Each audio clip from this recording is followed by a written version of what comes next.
sudah mengikuti progresnya, perkembangannya. Jadi kemarin saya sudah sampaikan bahwa dari lebih dari 20 personil yang diperiksa, yang dimintai keterangan, baik itu terduga pelaku maupun saksi ya, yang ada di TKP atau yang mengetahui kejadian tersebut. Lalu dari hasil pemeriksaan awal itu, lebih dari 20 personil itu, saya sudah menyampaikan beberapa hari yang lalu kemarin bahwa sudah ada update kemarin itu 4 prajurit menjadi tersangka. Dan keempat orang ini kemarin sudah saya sampaikan dilaksanakan penahanan di Subdenpon 91 di ND, gitu ya, di ND. Lalu sisanya sudah mengerucut menjadi 16 personil, itu dilakukan pemeriksaan lanjutan. Pemeriksaan lanjutan secara intensif, secara mendalam. Dan untuk yang 4 tadi, untuk yang 4 sudah ditetapkan sebagai tersangka tadi, pemeriksaannya dilanjutkan lagi sebagai tersangka tentunya, ditahan di Subdenpom 91 ND. Untuk yang sisanya, yang kemarin saya sampaikan 16 personil, itu dilaksanakan pemeriksaan lanjutan secara mendalam. Dan hari ini saya sampaikan bahwa ke-16 personil yang kemarin dilanjutkan pemeriksaannya secara mendalam itu sudah juga ditetapkan sebagai tersangka. Sehingga total sekarang ada 20 orang personil prajurit yang ditetapkan sebagai tersangka. Untuk yang 4 orang ditetapkan sebagai tersangka awal itu sudah dipindahkan penahanannya di Denpom Kupang. Untuk yang 16 orang menyusul ini karena baru selesai pemeriksaan di Subdenpom 91 ND, posisi masih ada di ND. Nanti untuk lanjutannya saya akan berkomunikasi lagi dengan jajaran penyidik dari Polisi Militer Kodam 9 Udayana untuk melihat perkembangannya. Tentu kalau sudah ditetapkan sebagai tersangka, 16 orang prajurit ini juga akan dilaksanakan penahanan. Dan saya sampaikan di sini, selesai ini pemeriksaan akan dilanjutkan sama dengan yang 4 orang ditetapkan awal sebagai tersangka. Pemeriksaan semuanya akan dilanjutkan, pemeriksaan lanjutan sebagai tersangka setelah sebelumnya pemeriksaan dilaksanakan sebagai terduga, saksi atau yang ada di sekitar tempat kejadian perkara. Nanti dari situ akan bisa diketahui peran dari masing-masing personel ini, dari yang sudah ditetapkan sebagai tersangka ini nanti akan bisa diketahui perannya masing-masing apa, sehingga nanti bisa diterapkan pasal untuk orang per orang. Jadi tentu tidak akan sama pasal yang akan diterapkan, di mana nanti ancaman hukumannya juga mengikuti pasal yang diterapkan tersebut, tidak akan sama antara orang per orang. Semua akan dilihat sesuai dengan hasil pemeriksaan nanti perannya, porsinya ya, bagaimana di dalam kejadian ini. Dan beberapa pasal yang sudah disiapkan, saya komunikasi dengan penyidik, itu ada pasal 170 KUHP itu ya, yang berkaitan dengan terang-terangan menggunakan tenaga kekerasan pada orang lain, itu ada pasal 351 ya, yang berkaitan dengan penganiayaan. Ada juga pasal 354 yang sengaja melukai orang lain ya, berakibat pada kematian.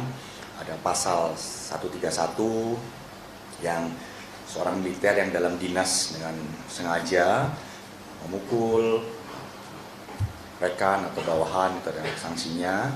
Lalu pada pasal 132 yaitu militer, dalam hal ini senior atasan yang mengizinkan atau memberikan kesempatan kepada personel militer lainnya untuk melakukan tindak kekerasan kepada personel militer yang lain, itu juga dikenakan sanksi.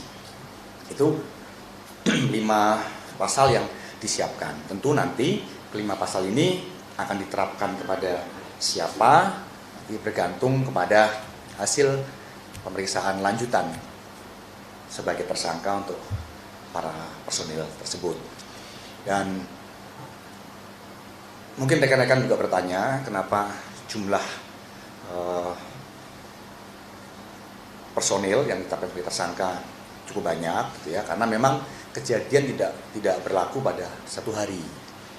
Ya, kegiatan pembinaan ini itu dilakukan kepada beberapa personil termasuk korban dan dilaksanakan dalam beberapa rentang waktu, sehingga kemarin juga kita perlu waktu, ya, tim penyidik dari Polisi Militer Kodam Senen Udayana perlu waktu untuk melaksanakan pemeriksaan itu karena memang kejadian ini, ya, proses pembinaan ini itu dilaksanakan pada beberapa rentang waktu dan dilaksanakan kepada beberapa personil oleh personil lainnya, sehingga harus betul-betul menyeluruh pemeriksaannya sehingga betul-betul bisa diambil langkah-langkah yang tepat, ya, kepada orang yang tepat, ya, sehingga pertanggungjawaban itu dapat ditegakkan, evaluasi, perbaikan juga dapat dilaksanakan untuk masa yang akan datang.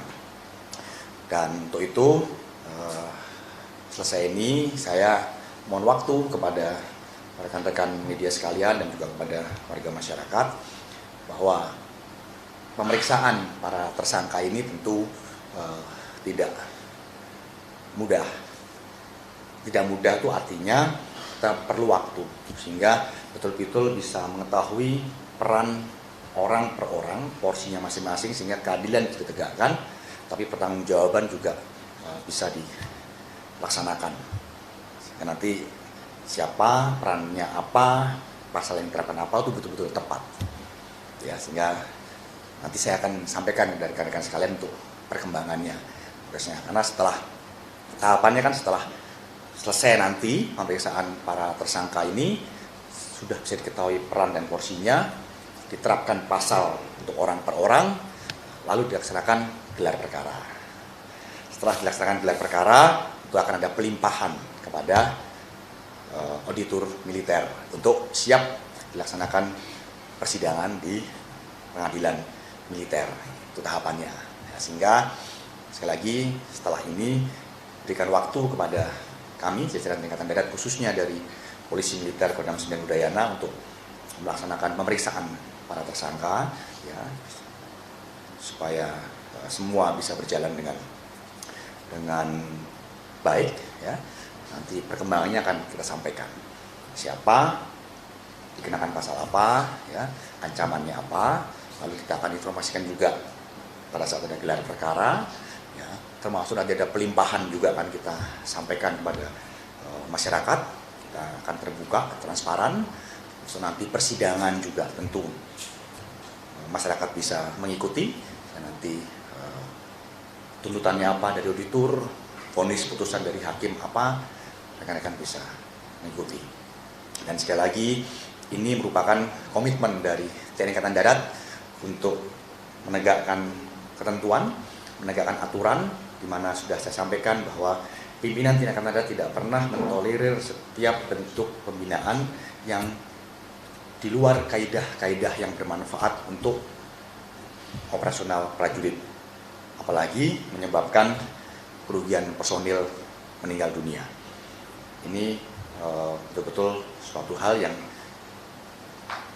di luar dari apa yang sudah digariskan, sehingga kita akan melaksanakan proses sampai dengan tuntas untuk menegakkan pertanggungjawabkan apa yang sudah terjadi, ya. Lalu ini juga bisa jadi bahan evaluasi buat seluruh satuan operasional Angkatan Darat agar setiap kegiatan pembinaan, ya, tradisi itu dilakukan yang dapat mendukung operasional keberhasilan pelaksanaan tugas prajurit. Demikian, ya. Tadi infonya ada satu program itu siapa Pak? Dari tadi kan pasal yang saya sampaikan tadi sudah ada, ya. Jadi ada pasal 132 itu kan bunyinya militer yang dengan sengaja mengizinkan seorang bawahan atau militer yang lainnya untuk melaksanakan tindakan kekerasan itu juga akan dikenai sanksi pidana.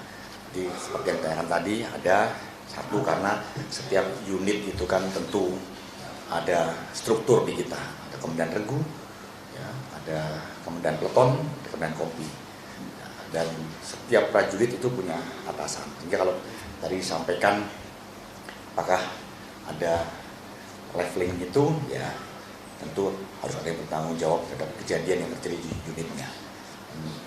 Nanti kita lanjutkan proses pemeriksaannya, porsinya apa. Ya. Inisial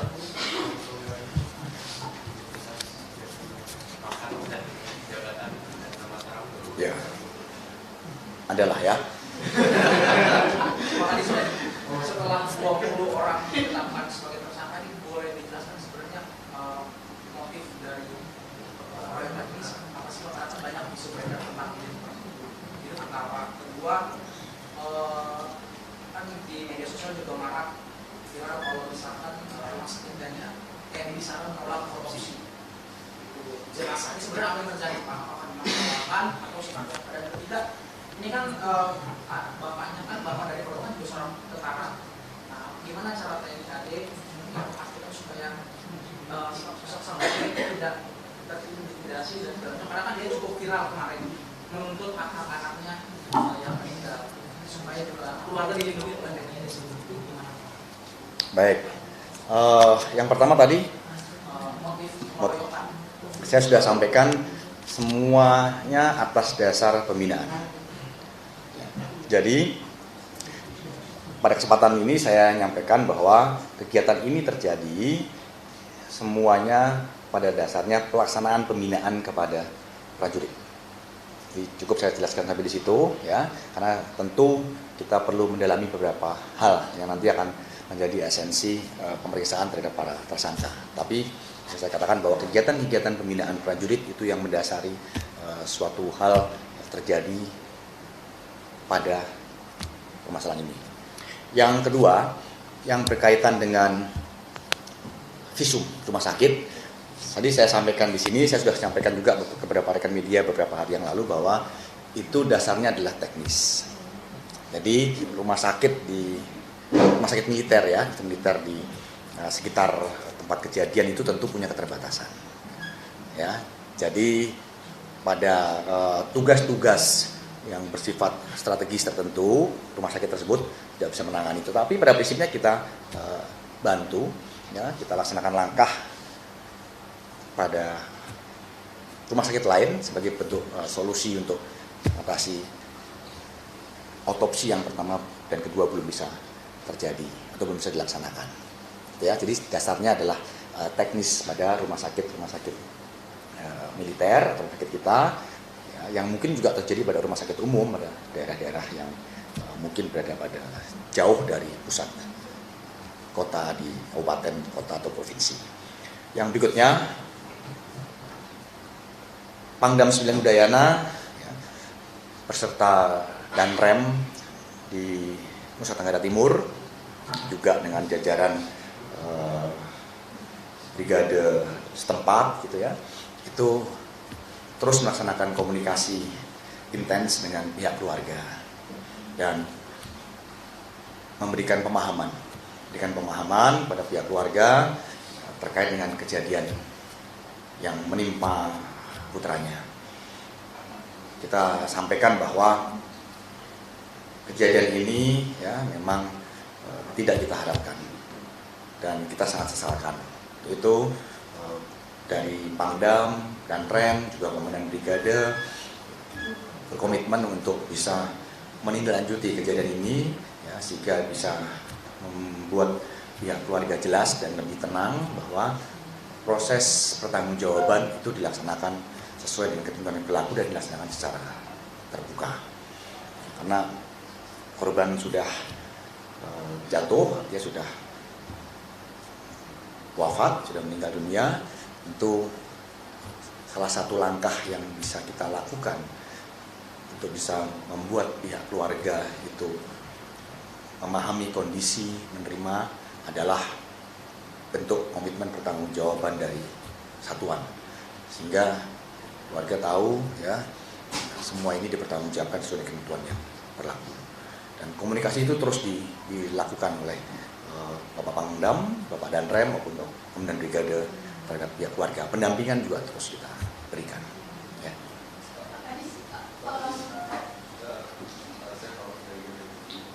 Ini kan sudah terjadi dan sudah alhamdulillah korbannya sudah panik. Kan ini beberapa kali terjadi di sendiri. Pelajaran yang bisa didapat tidak benar apa yang bisa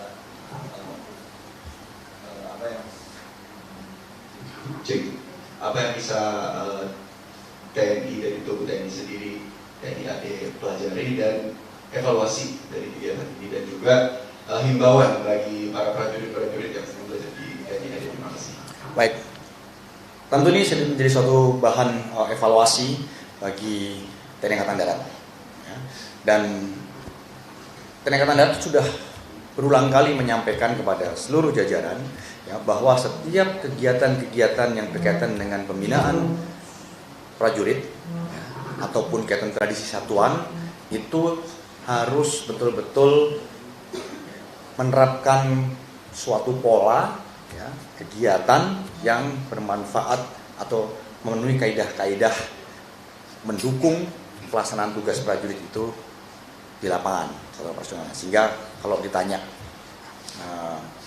apa ya yang menjadi bahan pelajaran bagi TNI Angkatan Darat, tentu ini menjadi suatu bahan evaluasi yang cukup serius bagi kita ya. Dan kalau ditanya apa yang diharapkan untuk satuan-satuan kita, saya tegaskan di sini pimpinan TNI Angkatan Darat sudah memberikan penekanan dalam bentuk banyak hal ya, artinya secara administrasi penekanan sudah disampaikan, penekanan langsung saat melaksanakan kegiatan untuk menengok satuan operasional di seluruh wilayah tanah air, dan salah satu yang menjadi penekanan adalah berkaitan dengan hal ini. Sehingga pada kesempatan ini saya juga menyampaikan pada jajaran untuk laksanakan lagi, review lagi, cek lagi apa yang menjadi penekanan dan apa yang menjadi ketentuan dari pimpinan itu dilaksanakan. Karena ini jadi bahan pelajaran. Apabila itu tidak dilaksanakan, ya, tentu proses pertanggungjawaban sesuai ketentuan yang berlaku itu akan diterapkan. Ya.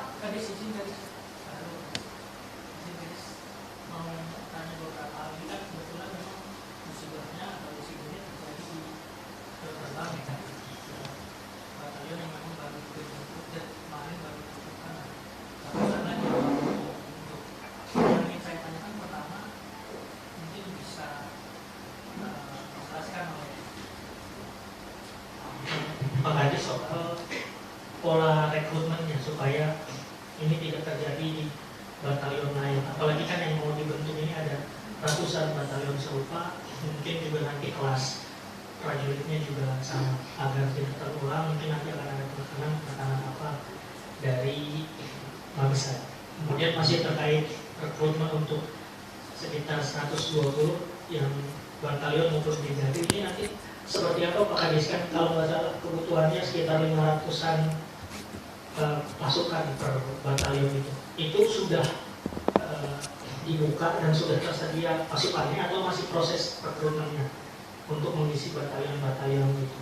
Yang kedua saya ingin tanya soal Kodam baru, mungkin bisa lebih detail Pak Kadis. Kan kalau kemarin disampaikan sama Pak Kapuspen itu sejatinya kodam-kodam itu tidak akan menambah pasukan karena sudah ada Korem mungkin di sana, kemudian pasukan-pasukan organik yang memang sudah tergelar di wilayah yang nantinya di bawah kodam-kodam baru itu. Mungkin bisa dijelaskan dari yang 1, 2, 3, 4, 5, 6 ini itu ngambil pasukannya dari Korem mana atau satuan mana sehingga nanti jadi satu kesatuan di bawah kodam. Sama markasnya juga kan kalau membangun baru harus cari tanah, membangunnya sebagai macam. Ini nanti seperti apa nih supaya bisa langsung operasional, tentunya kan diharapkannya seperti itu kan. Terima kasih Kadis. Baik. Berkaitan dengan kejadian yang terjadi di NTT, itu tidak ada masalah dengan rekrutmen.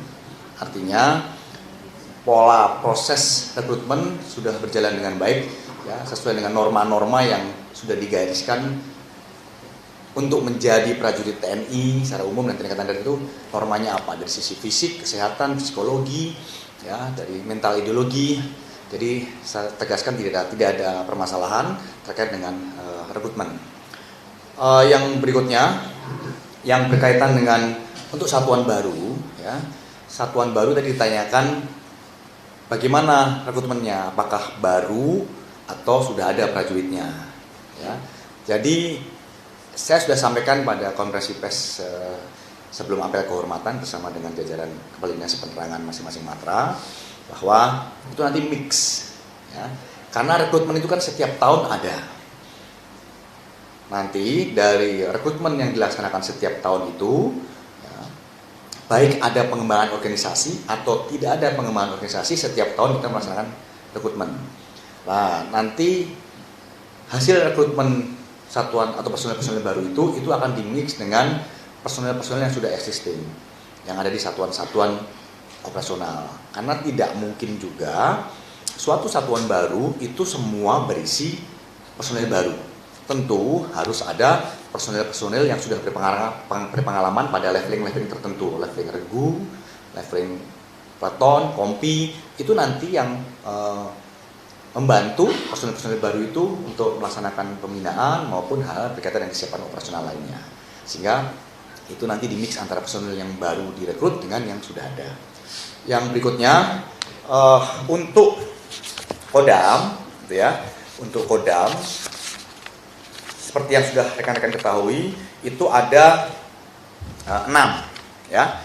Ada 6 Kodam baru. Tadi yang ditanya pertama soal personel dulu, ya. Tidak ada penambahan personel baru untuk organisasi Kodam ini. Kenapa? Karena di wilayah-wilayah yang ada Kodam baru itu sebelumnya sudah ada Korem.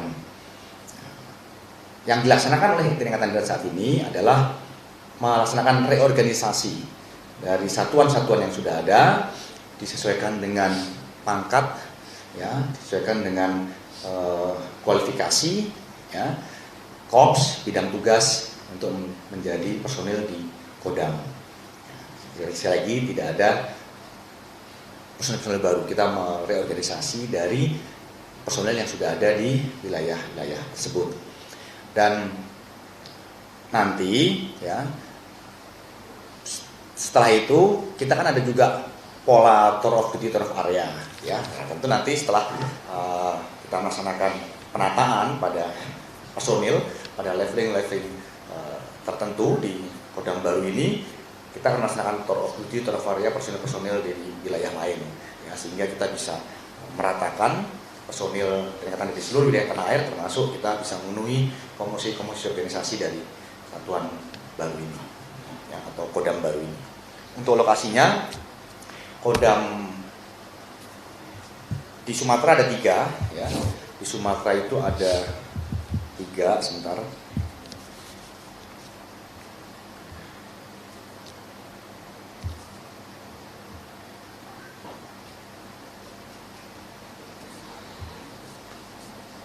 Yang pertama di Riau, Kodam yang membawahi wilayah Riau dan Kepri, itu Kodamnya di Provinsi Riau. Lalu yang kedua, Kodam yang membawahi Provinsi Sumatera Barat dan Jambi, nanti Kodamnya ada di Sumatera Barat. Lalu yang ketiga, Kodam yang membawahi wilayah Provinsi Lampung dan Bengkulu, itu nanti Kodamnya ada di Provinsi Lampung. Yang berikutnya di Kalimantan ada 1 Kodam yang membawahi Provinsi Kalimantan Selatan dan Kalimantan Tengah, itu Kodamnya nanti ada di Kalimantan Tengah.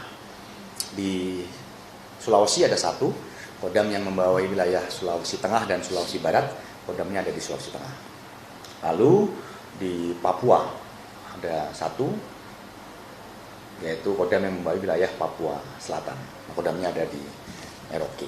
Dan tadi ditanyakan untuk Makodam, perkantoran, pangkalan, semuanya sudah disiapkan dalam proses, ya, sudah berjalan. pembangunannya, penyiapannya, karena rencana ini sudah lama dikomunikasikan termasuk dengan pemerintah daerah, ya, sehingga Kementerian Pertahanan, TNI, TNI Angkatan Darat itu berkolaborasi dengan pemerintah daerah berkaitan dengan pengembangan organisasi ini.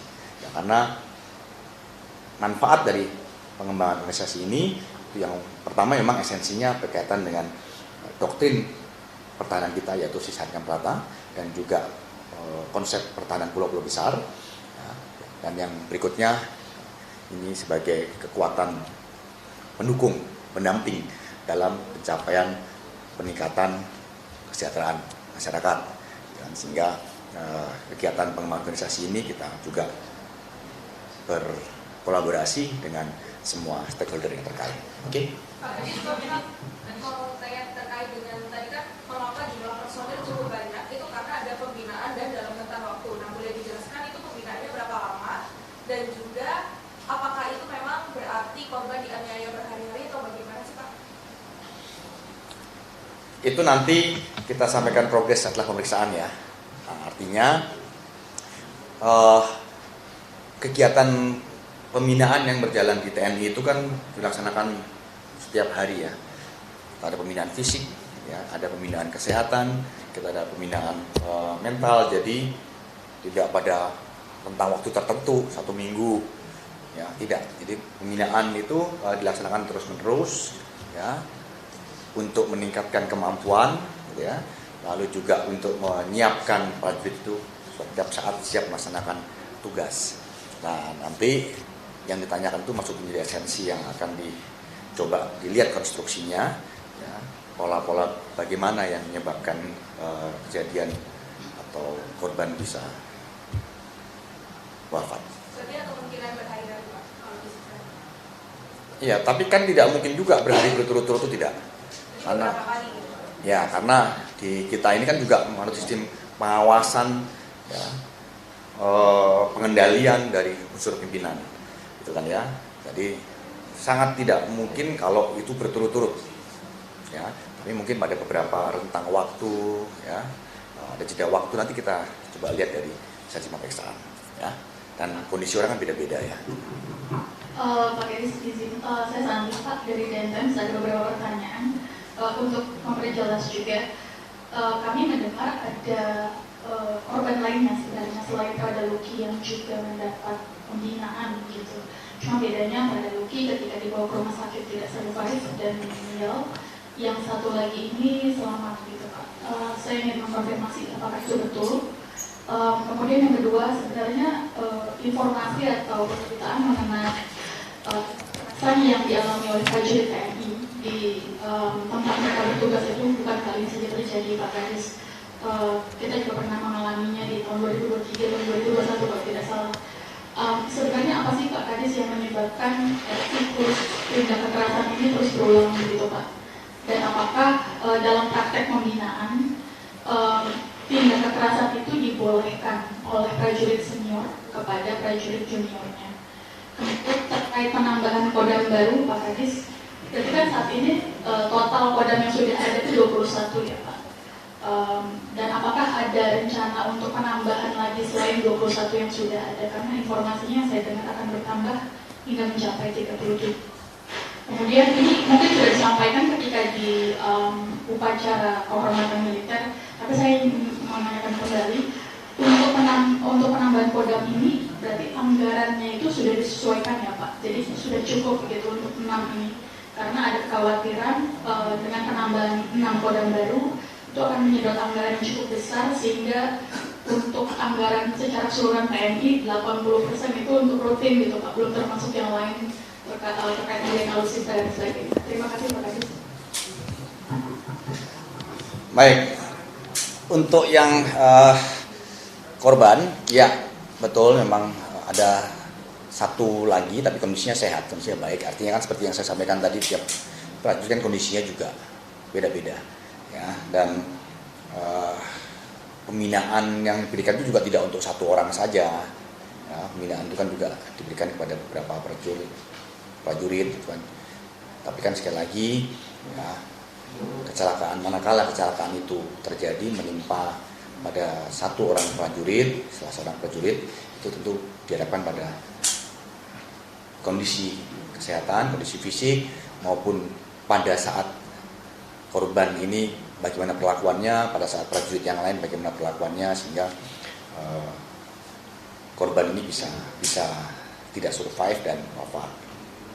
Lalu yang berikutnya, kenapa bisa terulang? Karena yaitu yang saya sampaikan bahwa setiap program, setiap kegiatan bukan cuma di TNI Angkatan Darat saja, ini juga mungkin berada pada lembaga, institusi atau komunitas yang lain. Itu tentu ada beberapa hal yang memang tidak sesuai dengan ketentuan. Ada beberapa hal yang memang perlu dilaksanakan evaluasi. Itulah gunanya setiap kegiatan, setiap program itu harus ada evaluasi, karena tidak ada yang sempurna dari suatu program atau kegiatan. Dan kekerasan tidak boleh. Jadi pembinaan, latihan kepada prajurit itu harus betul-betul dilaksanakan dengan keras. Artinya dengan keras itu bukan dengan kekerasan. Keras itu artinya ya sesuai dengan teorinya, sesuai dengan taktiknya, sesuai dengan buku petunjuknya, sesuai dengan metodenya, ya. Sehingga membuat prajurit itu betul-betul memiliki kemampuan perorangan maupun kemampuan tim yang baik yang mendukung pelaksanaan tugasnya. Sehingga kalau dikatakan kekerasan tidak boleh, ya, tidak diperbolehkan. Tetapi latihan harus dengan keras. Latihan keras itu bukan berarti kekerasan. Ya, sekali lagi yang saya sampaikan. Yang berikutnya, untuk pembentukan Kodam, memang seperti yang rekan-rekan sudah pernah ketahui, nantinya akan ada pembentukan Kodam di tiap provinsi. Ya. Sehingga yang 6 Kodam ini adalah untuk tahun ini, dan tahun berikutnya itu ada registranya, ada konsepnya yang tentu nanti akan diproses lebih lanjut. Ya. Yang berikutnya untuk anggaran, semua yang diputuskan dan diambil langkah oleh Kementerian Pertahanan, TNI dan TNI Angkatan Darat di dalamnya itu sudah melalui kajian yang mendalam, sehingga berkaitan dengan penganggaran, program pengembangan organisasi ini tentu sudah juga dikomunikasikan dengan stakeholder kementerian lembaga terkait, sehingga tidak perlu ada kekhawatiran yang berkaitan dengan poin penganggaran. Ya, demikian.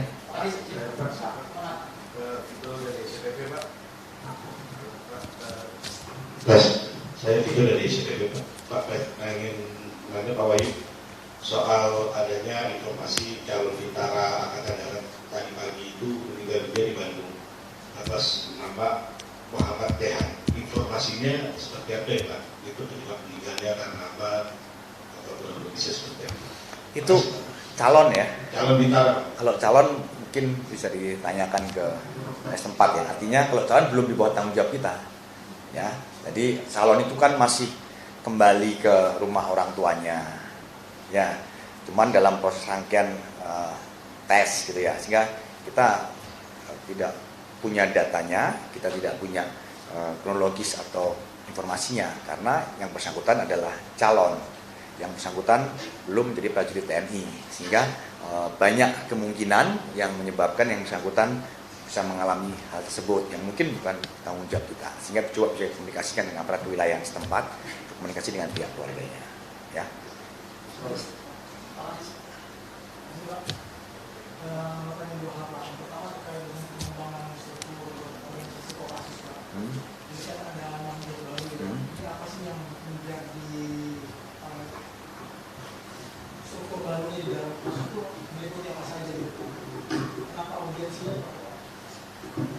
Membangun struktur organisasi di Kopassus itu sendiri. Itu yang pertama Pak. Yang kedua, hari ini terkait dengan kasus Lampung Pak, Kopda Basarsyah itu dijatuhi vonis hukuman mati. Bagaimana tanggapan Mabes Angkatan Darat terkait dengan vonis tersebut, dan kemudian jika nanti kasus tersebut telah inkrah, apakah eksekusinya juga masih dilakukan oleh pihak TNI atau memang mengikuti putusan, di mana juga vonis tersebut juga menjadi putusan pemecatan dari dinas militer, Pak, artinya di sipil. Jadi antara eksekusinya itu kalau inkrah di militer atau di sipil gitu, Pak, terkait dengan kasus itu. Terima kasih. Baik, untuk pertanyaan pertama berkaitan dengan pengembangan organisasi Kopassus, ya, ada 6 grup. Urgensinya dasarnya adalah kita mempunyai konsep pertahanan pulau-pulau besar, sehingga pada pulau-pulau tersebut saat ini berkaitan dengan pengembangan organisasi Kopassus ditempatkan satu grup, dan pada hakikat ancaman tertentu di mana Kopassus harus turun untuk mengatasi ancaman tersebut, ya, diharapkan pada 6 pulau-pulau besar ini bisa dilaksanakan langkah tindak awal oleh grup unit yang berada di pulau tersebut, sama-sama dengan satuan kewilayahan, mana Kodam sebagai komando strategis biar bisa melaksanakan operasi sendiri, ya, sehingga tidak seperti sekarang gitu ya, sekarang yang semua terpusat di Jawa, gitu. Sementara kita punya konsep pertahanan pulau-pulau besar. Itu salah satu esensi pokoknya berkaitan dengan respon, ya, kita dalam mengatasi segala bentuk ancaman, ya. Yang berikutnya, apabila yang bersangkutan sudah dipecat, ya, tentu proses untuk hukumannya dilaksanakan pada otoritas sipil, ya, hukuman pokoknya apa, hukuman tambahannya apa. Nanti ada proses peralihan dari fasilitas militer menuju ke fasilitas sipil setelah pemecatan itu selesai. Untuk itu tentu proses lanjutan penanganan pelaksanaan hukumannya oleh, ya, pengadilan sipil, ya, penting dia sudah dipecat. Oke, lanjut. Pak, boleh penegasan sedikit Pak terkait Kodam baru? 6 Kodam ini nantinya akan beroperasi bergabung dengan Korem, kantor operasinya sebenarnya, atau seperti apa, dan mulai beroperasi kapan Pak Kodam-Kodam baru ini? Itu pertama. Yang kedua, ini kan sedang dalam proses pembangunan Kodam, kantor Kodam baru Pak, ya, yang sedang berjalan seperti yang Bapak bilang tadi. Ini proses pembangunan kantor Kodam baru ini akan selesai kapan dan mulai beroperasi penuh dengan di fasilitas kantor yang baru ini per kapan Pak? Kalau ditanya operasionalnya kapan, ya setelah diresmikan langsung beroperasional. Ya, tentara kalau sudah dikasih perintah, ya pasti langsung kerja. Jadi artinya setelah diresmikan, tentu langsung melaksanakan operasional. Pada tahapan-tahapan yang dilaksanakan tentunya, ya. Kalau ditanya operasionalnya kapan, sekarang sudah beroperasional. Ya, sekarang sudah melaksanakan operasional satuan baru ini. Ya, itu dengan penataan organisasi, gitu ya. Lalu berkaitan dengan penataan yang bersifat administrasi, ya, tapi tetap operasional sudah mulai berjalan. Terus untuk berkaitan dengan pembangunan fisik, ya, untuk markas Pangkalan sudah ada yang jadi. Contoh Kodam yang di Kalimantan Tengah sudah jadi makodamnya. Ya, sekarang adalah proses pembangunan gedung-gedung atau perkantoran pendukung. Lalu Kodam yang di wilayah lain itu proses pembangunannya sudah mulai berjalan, sehingga diharapkan akhir tahun ini secara fisik, gitu ya, secara fisik itu sudah selesai, ya, selesai, tinggal penyempurnaan. Ya, jadi tidak ada permasalahan berkaitan dengan fasilitas pendukung perkantoran, ya, diharapkan dengan operasional. Saat ini Kodam-Kodam baru itu sudah melaksanakan operasional, ya, pada tahapan operasional yang dimiliki oleh tiap satuan, penataan organisasi, penataan administrasi, gitu kan, mulai penataan Pangkalan, terus berjalan secara simultan, ya. Lanjut. Ada lagi? Ya. Satu ya Pak, kemarin kan semula 5 Kodam Pak, rencana itu jadi 6 Kodam menjadi yang 45 Bojol baru Pak idenya. Iya, betul. Betul. Ya. Artinya tidak ada hal khusus itu ya. Jadi awal 5 sebetulnya kan seperti saya bilang tadi, nantinya kan semua provinsi seperti konsep awal ya, teman-teman udah tahu itu akan ada Kodam. Sehingga kalau kemarin 5 terus terakhir menjadi 6, sebenarnya nggak ada masalah juga karena memang semuanya disiapkan, semua provinsi disiapkan untuk menjadi Kodam kan gitu ya. Jadi tidak ada hal khusus ya, lebih kepada efektivitas dan kesiapan saja. Kesiapan itu artinya ya, di saat Sumatera Barat dengan Jambi ini juga sudah pada kondisi yang siap untuk diresmikan, kenapa tidak kita gabungkan. Jadi tidak ada hal khusus, artinya semua sudah dalam proses penyiapan. Yang kita lihat ternyata di luar 5 ini ada satu yang sudah kondisi juga sudah siap, maka kita resmikan. Ya. Dulu ya. Kemarin minggu lalu sebenarnya itu ada berita dari media luar itu Asia Live itu bilang katanya Indonesia secara resmi telah mengoperasikan sistem rudal balistik taktis Khan buatan Turki. Itu mungkin ada yang bisa dijelaskan nggak kalau dari TNI? Baik. Jadi untuk rudal balistik yang Khan Kalimantan Timur ya. Ya. Itu sekarang masih menjadi domainnya Kementerian Pertahanan karena belum diserah terimakan secara resmi kepada TNI Angkatan Darat. Sehingga untuk secara detailnya teman-teman bisa bertanya kepada Bapak Karo Infohan ya, Brigjen Frega Wenas. Tapi memang ya sekarang sudah datang batch yang pertama. Nah, tetapi sekali lagi kami dari Angkatan Darat belum bisa menyampaikan secara detail ya, karena belum diserah terimakan kepada kami. Nah, rencananya nanti setelah saya sudah berkomunikasi dengan Kemudian Pusat Kesenjataan Artileri Medan, karena itu berada di bawah pembinaan Pusat Kesenjataan Artileri Medan TNI Angkatan Darat. Saya banyak berdiskusi dengan Kemudian Pusat Kesenjataan Armet. Beliau menyampaikan nanti rencana pada batch kedua baru ada serah terima kepada TNI Angkatan Darat. Ya, sehingga sekarang masih dalam satu rangkaian proses pembelian. Ya, proses kajian dan pembelian dari Kementerian Pertahanan. Nanti silakan ditanyakan untuk detail teknisnya ke Kementerian Pertahanan. Ya, kita belum bisa menyampaikan karena sekali lagi belum serah terima. Nanti setelah serah terima kita akan sampaikan ya kenapa deploy di sana, ya terus kenapa itu menjadi salah satu item yang kita juga terima, ya itu urgensinya senjata tersebut, alutsista tersebut. Diharapkan dengan tadi saya bilang sistem doktrin Sishankam rata kita dan konsep pertahanan pulau-pulau besar kita apa itu nanti setelah terima. Sebelum setelah terima kemhan dulu, oke ya? Karena saya mau menegaskan tadi kan Pak bilang terkait dengan baru itu motif dan diperkarakan pembinaan, dan tadi kan juga dilakukan juga secara tidak langsung hari itu misalnya segala macam. Nah, terkait dengan luka yang didapat si prajurit ini hasil sementara itu apakah memang ada benda tumpul atau hanya karena segala macam, dan sama tidak ada alat ya, nggak ada alat, lebih kepada menggunakan anggota badan tangan ya. Kalau barang bukti ada yang tidak ada, artinya tidak ada penggunaan alat tertentu, tidak ada. Ya. Ada CCTV-nya nggak? Mungkin waktu kejadian itu. Ada saksi. Kan sudah saya bilang tadi, yang ditanya dari IDN tadi menyampaikan ada juga beberapa personil yang survive. Ya, itu CCTV yang paling mahal kan itu. Ya, oke, lanjut.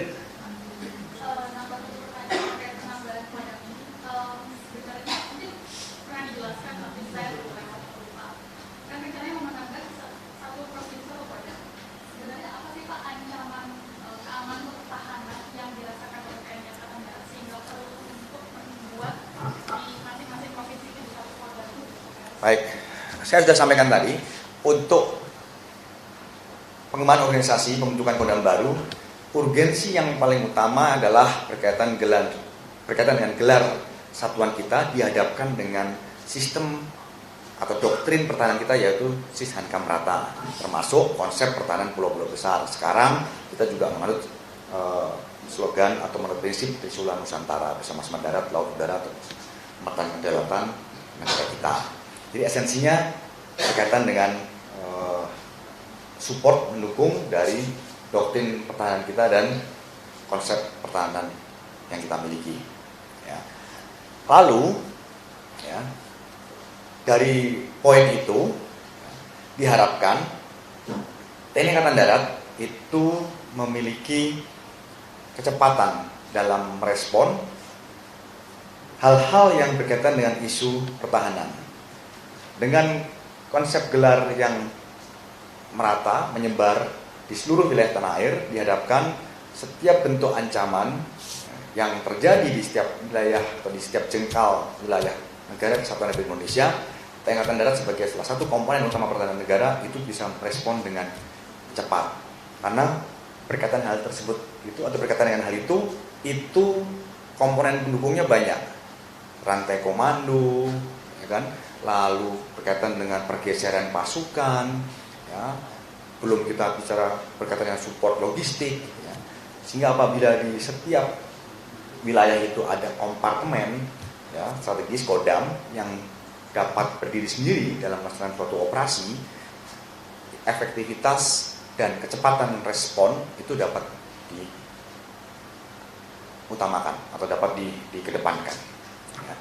Yang berikutnya, poin berikutnya adalah kita ini juga menganut atau mempunyai tugas operasi militer selain perang, yaitu membantu pemerintah daerah pada banyak hal, pada program mendukung program-program pembangunan pencapaian kesejahteraan masyarakat, ya, ataupun berkaitan dengan penanggulangan bencana.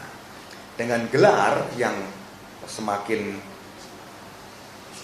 banyak, gitu ya, atau yang semakin tersebar di seluruh wilayah tanah air, pada poin pelaksanaan tugas PMSP ini tentu ya, kita akan lebih dapat berperan sebagai kekuatan pendukung dan pendamping untuk membantu pemerintah daerah melaksanakan program pembangunan mencapai kesejahteraan masyarakat. Sekarang Bapak Presiden punya program Asta Cita. Dalam Asta Cita itu banyak poin yang kita Angkatan Darat bisa berperan untuk mensukseskan apa yang sudah menjadi garisan berkaitan dengan kesejahteraan masyarakat.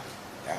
Ruang-ruang kosong yang pemerintah daerah belum masuk karena keterbatasan program, keterbatasan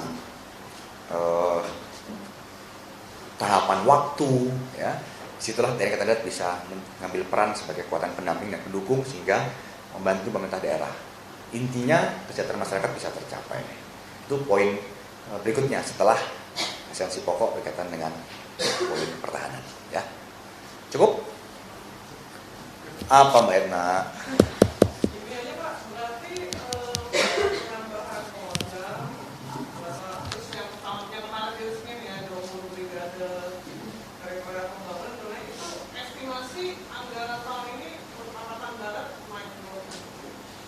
Saya belum terus terang untuk poin itu saya memang belum menghitung atau saya belum dapat informasi yang lengkap, ya, karena tentu berkaitan itu saya harus mencoba untuk berkomunikasi dengan staf perencanaan, gitu. Tapi yang pasti Mbak Edna, apabila itu sudah diputuskan, ya, sudah dieksekusi, tentu komunikasi dengan kementerian atau stakeholder terkait sudah dilaksanakan, kajiannya sudah dilaksanakan. Kalau ada suatu poin kendala atau suatu poin menjadi tantangan berkaitan dengan faktor anggaran, tentu kita belum akan eksekusi. Kalau sudah eksekusi berarti sudah ada lampu hijau dari kementerian terkait berkaitan dengan perhitungan itu. Jadi, sekali lagi memang saya belum bisa menyampaikan hitung-hitungan secara angkanya ya Mbak Edna, ya, karena saya coba minta keterangan di staf perencanaan Angkatan Darat berkaitan dengan itu. Tapi yakinlah, resmian sudah dilaksanakan, untuk lampu hijau sudah diberikan.